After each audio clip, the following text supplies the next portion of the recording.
আসসালামু আলাইকুম।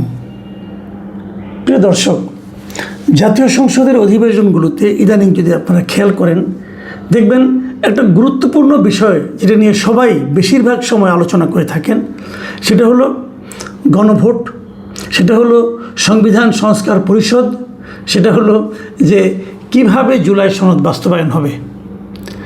মনে হচ্ছে যেন এটাই এই মুহূর্তে জাতির জন্য সবচেয়ে বড় সমস্যা এবং এর সমাধান না হলে আর কিছুই হবে না।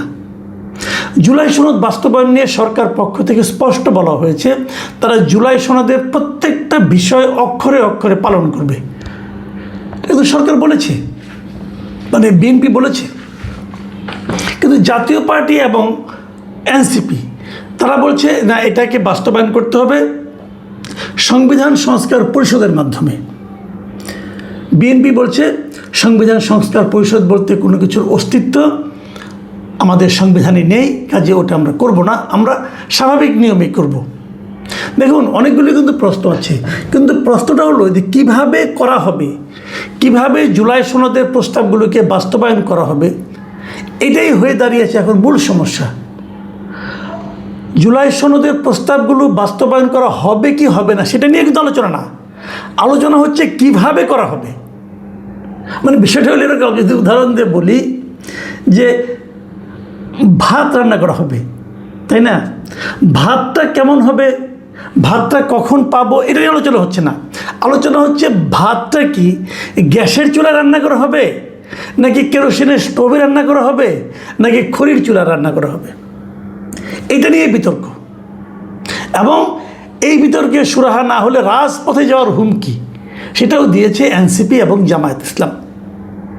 এখন প্রশ্নটা হচ্ছে যে কেন আমাকে আপনার এই সংবিধান সংস্কার পরিষদ করতে হবে, কেন করতে হবে, কেন এভাবেই করতে হবে?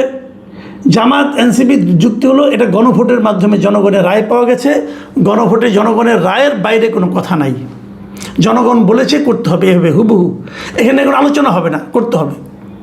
আচ্ছা, একটা বেসিক পয়েন্ট নিয়ে আলোচনা করে আমি আমার বক্তব্যটা শেষ করি, আমি ছোটো করে করব, অত পয়েন্টে যাব না আমি।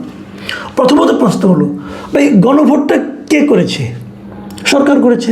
কোন সরকার? অন্তর্বর্তীকালীন সরকার। Very good.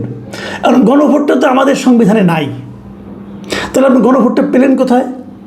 বলা হলো হ্যাঁ, গণভোটের জন্য একটা অধ্যাদেশ করা হয়েছে, সেটা হলো গণভোট অধ্যাদেশ 2025। এটা হলো গিয়ে এই সরকার যতগুলো অধ্যাদেশ করেছে 2025 সালের, তার মধ্যে 67 নম্বর অধ্যাদেশ হলো এটা 25শে নভেম্বর 2025 সালে এটাকে অধ্যাদেশটা করা হয়েছে। এই অধ্যাদেশে বলা হয়েছে, আমি আপনাদেরকে দেখাচ্ছি, আপনারা দেখে নিন। এই অধ্যাদেশে বলা হয়েছে যে যেহেতু, আমি পড়ে শোনাই একটু, যেহেতু 2024 সালের জুলাই আগস্টে সংগঠিত ছাত্র জনতার সফল গণ অভ্যুত্থানের মাধ্যমে প্রকাশিত জনগণের সার্বভৌম ক্ষমতা প্রয়োগের উদ্দেশ্যে জুলাই জাতীয় সনদ 2025-এ সংবিধান সংস্কার সম্পর্কিত কতিপয় প্রস্তাবের বিষয়ে জনগণের সম্মতি রহিয়াছে কিনা তাহা যাচাইয়ের জন্য গণভোটে উপস্থাপন করিবার লক্ষ্যে জুলাই জাতীয় সনদ সংবিধান সংস্কার বাস্তবায়ন আদেশ 2025 প্রণয়ন ও জারি করা হয়েছে। এবং এই সমস্ত কারণে বলা হচ্ছে যে যেহেতু জুলাই সনদ সংবিধান সংস্কার বাস্তবায়ন আদেশ 2025 অনুসারে গণভোট অনুষ্ঠানের জন্য আইন প্রণয়নে নির্দেশনা রহিয়াছে, যেহেতু সংসদ ভাঙিয়া দেওয়া অবস্থায় রহিয়াছে এবং রাষ্ট্রপতির নিকটে সন্তোষজনকভাবে প্রতীয়মান হইয়াছে যে আশু ব্যবস্থা গ্রহণের জন্য প্রয়োজনীয় পরিস্থিতি বিদ্যমান, সেহেতু গণপ্রজাতন্ত্রী বাংলাদেশের সংবিধানের 93(1) অনুচ্ছেদে প্রদত্ত ক্ষমতা বলে রাষ্ট্রপতি নিম্নরূপ অধ্যাদেশ প্রণয়ন ও জারি করিলেন। উনি অধ্যাদেশটা করলেন এই কারণে। কোন আইনে করলেন? সংবিধানের 93(1) ধারা অনুযায়ী। আচ্ছা, সংবিধানের 93(1) ধারা অনুযায়ী গণ অভ্যুত্থান বিষয়ক একটা উনি অধ্যাদেশ জারি করলেন। উনি কি পারেন অধ্যাদেশটা জারি করতে? গণভোট নিয়ে কোনো অধ্যাদেশ হয়? অধ্যাদেশ হলো সেই জিনিস যে যদি কোনো আইন, সেই আইনটা এখন সংবিধান নাই, এখন আপনার নাই, সংসদ নাই, কিন্তু রাষ্ট্রপতি মনে করতেছে এই আইনটা এখন প্রণয়ন করা দরকার, উনি এই আইনটার মতো করে একটা অধ্যাদেশ জারি করতে পারেন। যখন পরবর্তীতে সংসদ বসবে তখন এই আইনটাকে ওনারা এই অধ্যাদেশটাকে ওনারা আইনে রূপান্তরিত করবে সিম্পল মেজরিটির ভোটে। মনে রাখবেন, সিম্পল মেজরিটির ভোটে, মানে 151 জন বললেই হবে আইনটা। কিন্তু গণভোট তো সংবিধানের একটা অংশ, গণভোট কিন্তু একসময় সংবিধানের পার্ট ছিল। তো গণভোটটা হাসিনা সরকার এসে ওনারা যখন সংবিধান সংশোধন করলেন, সেখান থেকে তারা গণভোটটাকে বাদ দিয়ে দিল। তাহলে আপনি যে গণভোটটাকে অধ্যাদেশ জারি করলেন, গণভোট তো অধ্যাদেশ জারি করা যায় না, কারণ গণভোট তো সিম্পল কোনো আইন না, এটা সাংবিধানিক একটা পদ্ধতি। এটা করতে হলে জাতীয় সংসদের 2/3 লোকের সাপোর্ট লাগবে। যেটা করতে সংবিধান সংস্কার করতে হবে, সেই জিনিসটা তো রাষ্ট্রপতি অধ্যাদেশ জারি করতে পারেন না, সিম্পলি পারেন না। অধ্যাদেশের নিয়মটাই হলো এটা। দেখেন অধ্যাদেশ কীভাবে অধ্যাদেশ হয় সেটা আপনি আমি পড়ে শোনাই। ওই যে 93(1) বলছে না, 93(1) আপনি শুনেন। সেটা হলো কোনো সময়ে রাষ্ট্রপতির নিকট আশু ব্যবস্থা গ্রহণের জন্য প্রয়োজনীয় পরিস্থিতি বিদ্যমান রহিয়াছে বলিয়া সন্তোষজনকভাবে প্রতীয়মান হইলে তিনি উক্ত পরিস্থিতিতে যেরূপ প্রয়োজনীয় বলে মনে করিবেন সেইরূপ অধ্যাদেশ প্রণয়ন ও জারি করিতে পারিবেন, এবং জারি হইবার সময় হইতে অনুরূপভাবে প্রণীত অধ্যাদেশ সংসদের আইনের ন্যায় ক্ষমতা সম্পন্ন হইবে। কিসের ন্যায় হবে? সংসদের আইনের ন্যায়, সংবিধানের ন্যায় না, কিন্তু সংসদের আইনের ন্যায়।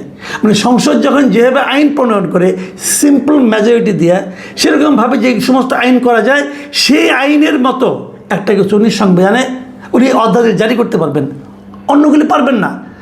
কেন পারবেন না সেটা আপনাকে বলি, এরপরে আসি যে তবে শর্ত থাকে যে এই দফার অধীন কোনো অধ্যাদেশে এমন বিধান করা যাইবে না, কোনগুলো যাইবে না?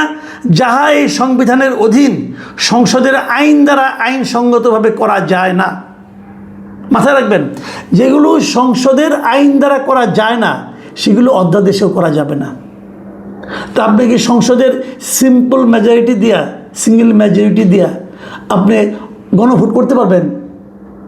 যারা আইন সম্পর্কে যারা মিনিমাম বুঝেন তারাও জানেন এটা আপনার আইন দ্বারা গণভোট কোনো আইন না, এটা এমন একটা পদ্ধতি যেটা সংবিধানের সংশোধনের দরকার হবে এটা করতে গেলে। কাজে গণভোট দিয়ে কোনো অধ্যাদেশই তো রাষ্ট্রপতি জারি করতে পারে না। কাজে ওই অধ্যাদেশে ছিল অবৈধ অধ্যাদেশ, এবং ওই অধ্যাদেশ যদি এখন তারা রেটিফাই করে এই বর্তমান সংসদ, তাহলে তারাও ভুল করবে আইনগতভাবে, এটা সুপ্রিম কোর্টে গেলে বাতিল হয়ে যাবে। মানে আমি যতটুকু বুঝি ভাই, আমার কমন সেন্স দিয়ে বুঝি, আমার কমন সেন্স ভালো না হয়তো বা আপনারা ব্যাখ্যা দেন পাল্টা, দেখি কীভাবে দিতে পারেন সেটা একটু শিখি। কাজে আলটিমেটলি কথা হলো কি, যে আপনারা যে গণভোটটা করেছেন, গণভোটের যে রায় নিয়ে আসলে তো চিল্লাচিল্লি করছেন, হাউকাউ করছেন, এটা টোটালি একটা অবৈধ কাজ ছিল। এখন বলবেন যে অবৈধ একটা বিষয়, এটা নিয়ে তাহলে ভোট হয়ে গেল কেন? ডক্টর ইউনূস গাড়ি জোরে করছে, আলী রিয়াজ এবং ডক্টর ইউনূস দুজনে মিলে এই উদ্ভট জিনিসটা জনগণের উপর চাপাই দিছে।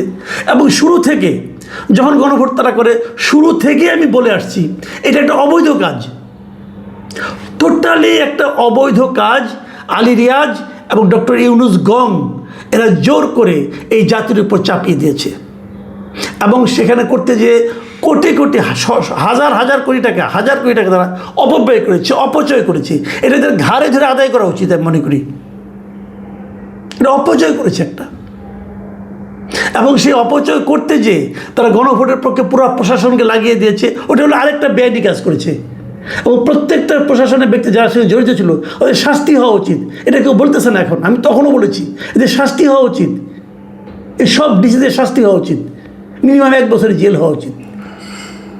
তো এগুলো করেছে ডক্টর ইউনূস, গাইড জোরে করেছেন উনি এবং তার এই বন্ধু আলী রিয়াজ, এগুলো করেছেন, এই জাতিকে কাজকলা দেখাই গেছেন একটা। এখন ওইটার জোরে জামাত এবং এনসিপি বলতেছে যে এটা বাস্তবায়ন এইভাবে করতে হবে। ভাই, যার আলোকে আপনি গণভোট করছেন ওইটাই তো অবৈধ ছিল। তো এত জোরে জোরে কথা, আপনারা একটা সনদ করেছেন, জুলাই সনদ, দেখেন সেটা বাস্তবায়িত হয় কিনা, দেখেন সেটা বিএনপি করে কিনা। যদি না করে তখন আপনারা বিএনপিকে ধরবেন, তখন মাঠে আন্দোলন করবেন, তখন আন্দোলনে কিন্তু মানুষ আসবে। যদি বিএনপি জুলাই সনদের মূল বিষয়গুলো বাস্তবায়ন না করে তখন আন্দোলন করেন, আমরা থাকবো আপনাদের সঙ্গে। কিন্তু এভাবে হয় না ভাই, এই আবদার করলেন, কান্নাকাটি করলেন, হুমকি ধামকি দিলেন, রাজপথের ভয় দেখালেন, ভাই এতে কিছু হবে না। এবং এটা একটা অবৈধ কাজের জন্য আপনারা করছেন। যাই হোক, এটা শেষ পর্যন্ত কোথায় গড়ায় জানি না, কিন্তু আমি অনুরোধ করব যে এই সমস্ত আলোচনা নিয়ে সংসদ গরম করা, সংসদের সময় নষ্ট করাটা ঠিক হবে না। বরঞ্চ আপনারা জ্বালানি তেল নিয়ে ভাবেন, দ্রব্যমূল্য নিয়ে ভাবেন, মানুষের গরিবী নিয়ে ভাবেন। এটা হলো জরুরি কাজ। আপনাদেরকে সংসদে পাঠানো হয়েছে এই কারণে, ওই আপনাদের জেদ, অভিমান, মান অভিমান সেগুলির কারণে নয়। প্রিয় দর্শক, এখন এই পর্যন্তই। আল্লাহ হাফেজ।